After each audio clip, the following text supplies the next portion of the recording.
I mean, what the heck is going on here? You know? Well, now, so give us the latest, Joe. The case has been sent out to review to an attorney, a prosecuting attorney in Iowa. They've had it now for well over a month.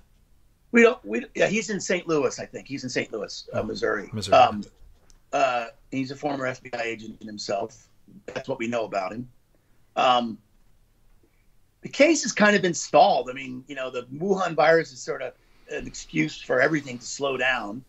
Nobody can go anywhere. Nobody's allowed to leave their house, particularly around Washington, D.C. I have a daughter that lives there, and they go for walks every day, but it's kind of crazy. So there's an excuse to slow it all down. The latest is there was a motion, I believe, a couple of days ago, or a filing, where I think on April the 6th, if I'm up to speed, I've been a little busy the last few days. On April the 6th, I believe we may see the results of the prosecutor's discussions with Mike's former lawyers.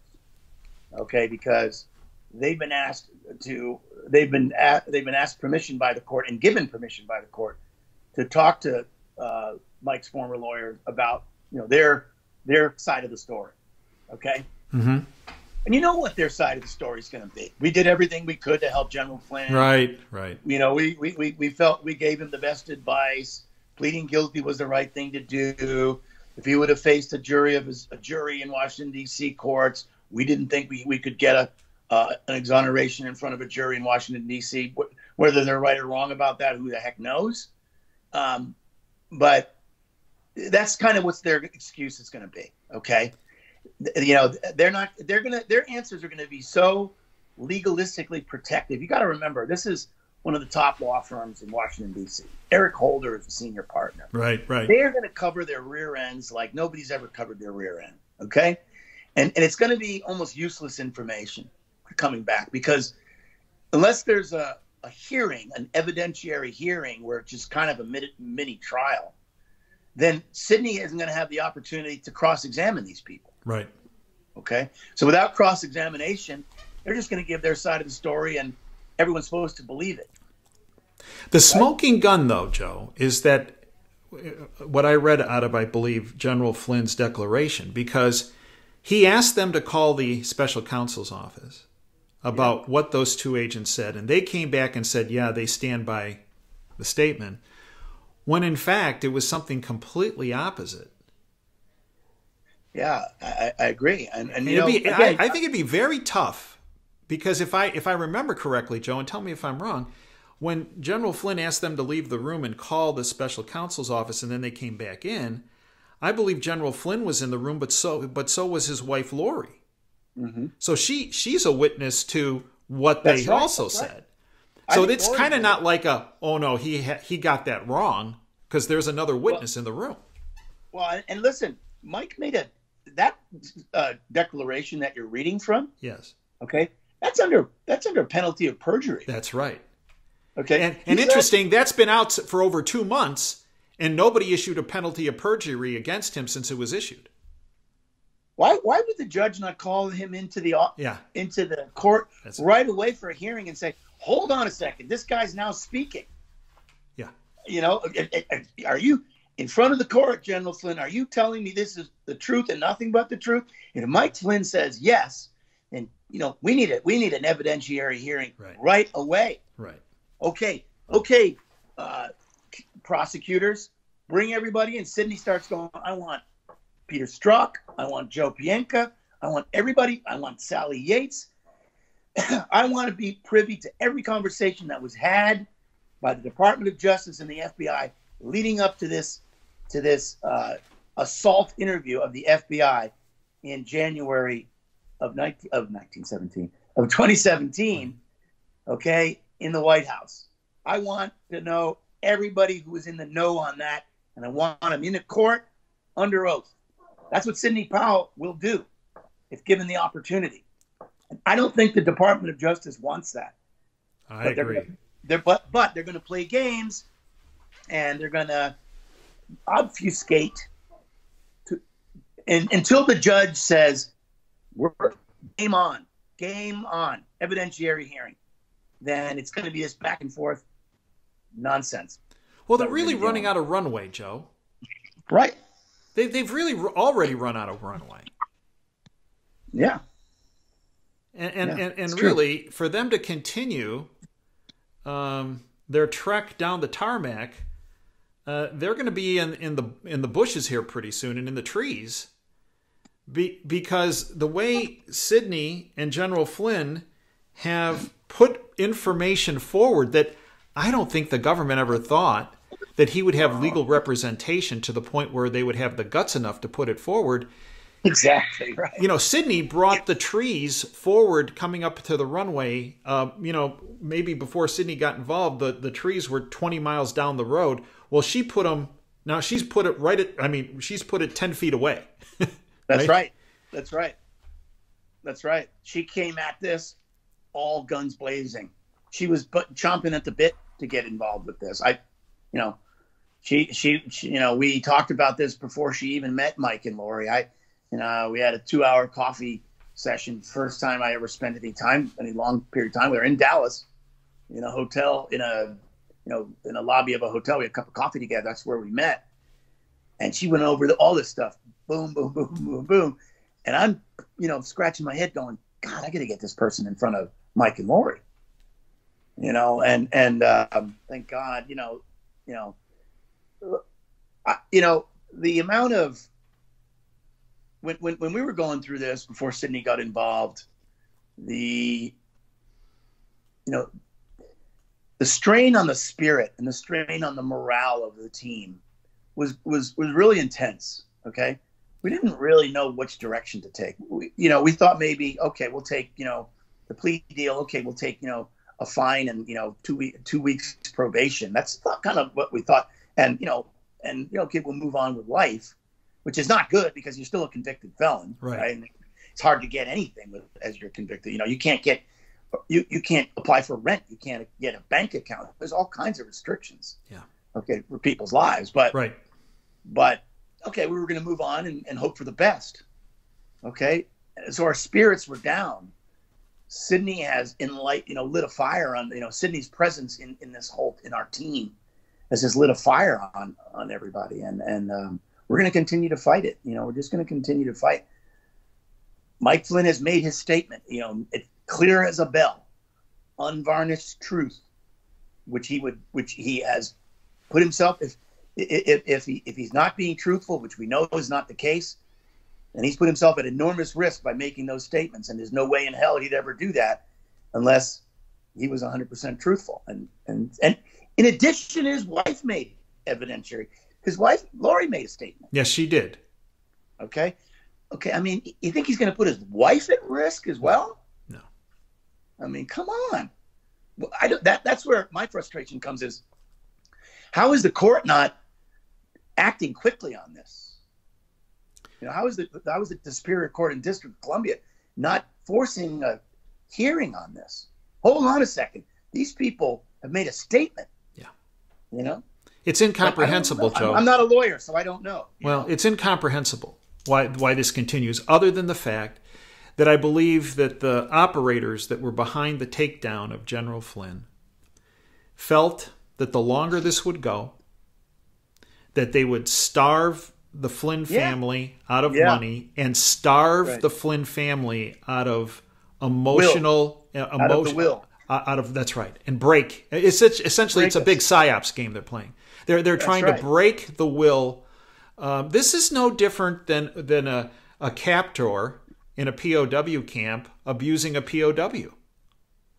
Look, he's a political prisoner. He has been a political prisoner for over 3 years, Joe. That's the bottom line. Yeah, he's a political prisoner. Instead of being in Robbins Island, he's in Middletown, Rhode Island. And frankly, your family has been too. Well, yeah, I mean, our movement hasn't been restricted. I mean, for a period of time, they took away his passport. For almost a year, they took away his passport. Okay, for almost a year, he couldn't travel 50 miles outside of his home in Rhode Island without getting permission. Actually, he couldn't even they wouldn't allow him. I mean, he used to joke, it was one summer, it might have been 18. we're Red Sox fans because we're New Englanders. People invite him to give him tickets to go to see the games up at Fenway Park. He said, I can't even drive to Fenway Park. I can't do it. They're not allowing me because it's 60 miles from his home to Fenway Park. So he couldn't go there. I mean, come on, this is nuts, Dave. It is nuts. And he's a 3-star general. Imagine if you're just a regular schmo like Richard Jewell. Look at that movie. I mean, right. I haven't seen it yet, but I got to see it. I've just been kind of nuts here. And but anyway, Dave, that's where we're at. But you know what? The reason we've survived is because of the support of people like you and the support of people like your listeners who are all suffering right now, many of whom have lost their jobs. Yeah. Okay, which is another. I mean, I get emotional about how bad people are going to suffer here. I do too. I don't have. I thank God President Trump is being optimistic. I don't share his optimism in terms of the recovery of our economy. I hope to God he's right. I really do. I do too. And I appreciate his optimism despite the despicable behavior of the press trying to drive him into the misery of sensational crap that the press is putting out there the left-wing press is putting out there every day. President Trump's trying to keep a strong face on this. But economically, I mean, I'm a businessman. I talk to a lot of people in business, and economically, we are in for some very difficult times. I wish I could argue again with you, Joe, but I can't. I think you're absolutely right on target. But I do thank God that we have a businessman as president of the United States, and a tough businessman at that, who has faced enormous odds his entire life in trying to be successful with his businesses, as opposed to a career political hack, somebody like Hillary Clinton or Barack Obama or frankly a Bush or a McCain or even a Romney. Or a Burr, or a Lindsey Graham. Right. The list goes on and on and on in terms of the people that have been in Washington both parties. We have a political class in this country who has brought us to this situation. Yes. Where I mean, I've been in the healthcare business, okay, Dave, for all these years, more in IT, but now I'm trying to source product for my friends that are in the healthcare business. They're going crazy trying to find products, and there's all this gouging going on and this and that. I'm trying to help them, and we are in a situation where we cannot get product out of China without paying them 100% up front and praying to God it arrives in LA or New York or wherever in the US, and you take it out of the box, it doesn't fall apart after you've paid, $20 million for 10 million masks. I mean, that's what's happening right now on the ground. I'm getting calls all day. Help me. Well, here's why this is happening, because we put ourselves in this position. Yeah, we did. Okay, because the political class caved into the lobbyists in the medical supply and said, you know what, we can produce this crap over in China for, a tenth of the price that we can do it in North Carolina, right, or Alabama or wherever else, or New York and New Jersey where we had factories, okay, or even Puerto Rico, which was a U.S. territory, where we had all of our pharmaceuticals for years down there. Okay, my wife is Puerto Rican, so I know this. Mm-hmm. And now we're beholden to the communist Chinese, who are making oodles of cash off of this Wuhan virus. And guess what? My friends in the healthcare industry, when we tell them we can get you stuff, it's going to come from China because we can't get it in the U.S. But by the way, you're going to have to pay 100% up front. Oh, we're not going to pay 100% up front. Okay, no problem. Move on. 3 days later, they're calling us. We need the stuff. You got to pay 100% up front. I'm like, we can't do that. Our system isn't set up. Our compliance, Dave, you're a doctor. Our compliance officer in our health system won't allow us to do this. And I'm going, guys, I understand that, but we can't source you the product. We want to give it to you for cheaper than the market. We can't source it for you if you don't at least come up with 50%. Maybe we can get 50%. This is what's going on. I'm on the front lines of this right now. I mean, I've kind of stopped everything else in my life to help our friends, and I feel frustrated because I can't help them. Right. Because because we're beholden to the Chinese, and our system is not set up. Remember, there's no health system in the United States that's ever bought anything directly from China. They do it through their distribution network of suppliers, of Cardinal Health and McKesson and these big companies, big U.S. suppliers, who are getting stuff from China because they decided over the last 20 years to ship all their manufacturing over there. Well, they're doing their answer. Cardinal Health's answer is the same to their client. You can't get it without 100% upfront. Sorry, people are dying, and I mean, this is what happens when you offshore your national security. We have offshored our national security. Again, I hope the president can help us recover from this. I mean, the only way we're going to recover from this is to at least have him for at least another 4 more years. And we got to we got to get the House and the Senate and pray that the Republicans do the right thing. I'm not even sure they will, but I'm not either. I think we have a better chance with them than we have with certainly than the Democrats. And that is for sure. Joe, okay, so how can folks follow you, follow your efforts, follow what's happening with Team Flynn? So Barbara and I are on Twitter. I'm at Joseph J. Flynn 1 on Twitter. I'm pretty vocal, probably to my detriment, to my economic not detriment. It's to the betterment of the country. That's right. And then Barbara's married name is Redgate, at Barbara Redgate, I think, right, Dave? Yeah, I don't have it. Yep. We're probably the most vocal. One of our sisters is on there. She's Mary Flynn O'Neill.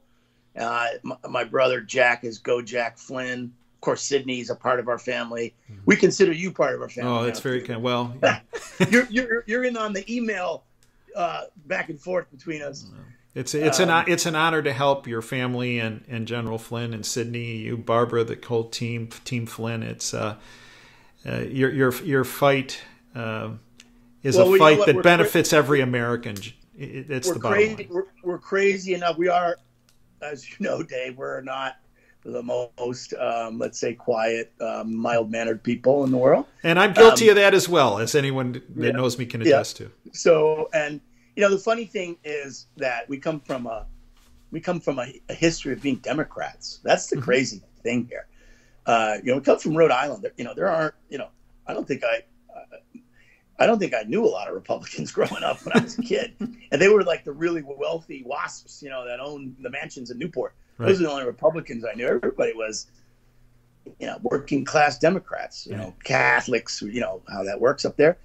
And over the course of the last, 20 years, we just saw the deterioration of the Democratic Party, where you had great Americans like Sam Nunn, who was a great man, a great American, even, some of these guys back in the day, these guys were Ted O'Neill, these guys were great Americans. They were Democrats. But the Democratic Party is nothing. We don't recognize it anymore and run far away from it. That doesn't say that we're in love with the Republican Party either. No. There's a lot of elements of the Republican Party that are very, that I think are very suspect. I agree. So I hate to say that, but look, we have to say that. It's all about freedom. That's how I judge it. It's about freedom, and it's about. What's what I love about the president. It's America first, and That's right. I don't understand why that's so hard to swallow for people. Why would it not be America first? Even for Democrats, why would it not be America first? I have the same, where you live. Yeah, no, I have the same. Yeah. I have the same concerns, and I agree with you across the board. So, folks can go to MikeFlynnDefenseFund.org. That's another area they can go to. That's right. That's right. And Sydney, I know, has a website. I think SydneyPowell.com, I believe. SydneyPowell.com. SydneyPowell.com. SIDNEY Powell, POWELL.com. MikeFlynnDefenseFund.org. Joe, I'd like to thank you. Yep. Thank you for everything you have done, are doing, and will do. You're fighting for your brother, but you're also fighting for every American. You're fighting for our country. And I thank you for the courage and the selfless dedication for you and your entire family, because what your family has gone through the past, I don't know, coming up on 4 years now. Yes, 3.5 years. It's incomprehensible what the power structure has put your family through. And I thank you for weathering that storm, because America is better for it. Dave, the good thing about us is that we're Irish and we keep a sense of humor. well, through all this. Well, and you also have an incredibly strong backbone, and I thank you for that backbone of steel that you and every member of the Flynn family and Sidney Powell has, because without that backbone, I believe our country would be far worse. Folks, I'd like to thank you. I want to thank all your listeners, because those are the American patriots that have been helping the Legal Defense Fund, and I want to let them know that they're in our prayers for this very difficult economic time. And you not only are healthy physically through this Wuhan virus, but you get on financially, and we get America back to work.